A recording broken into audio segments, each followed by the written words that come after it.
Sasandok tayo ngayon ng kauntay. Ipapakita ko lang kung gaano kabisa. Wapak! Ay, parang kabait kung makakapait. Ay, di butas ngayon. Tataklo ba natin? Oh, ay di saradaw. Mapakulay puti man na kulay itim. Ah, parang titay. Kahit sikayp, siksayk. Tagbanas. Ay, tagbagyo. Naku pa, tagyelo. Ah, kapag winter din sa atin, ala, gamit na gamit. At bukod diyan, sa patsi-patsing iyan, ay, pwede mo rin na rin gawin libangan. Ay, kaysa naman ikaw magjakol na lang na magjakol, maghapaon. At lentik na daga yan, ding-ding mo pa ang bubutasan, tagpi tang inagilew. Ika naman ang daga, ala, nawala ang aking bahay. Ay, gaya na mag-asawang aray, bumili ng jacuzzi, segunda manaw. Ala, ay may tagas pala, ay di tinapalan, iyaw ng susuon lakay, walang hiya. At aray pa, kapag natuyo yung flex space, pwede mong gawin sinilas o kaya panghampas ng bata.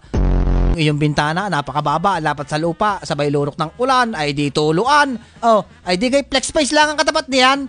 Ay di meron kang aquarium, isda na lang ang kulang.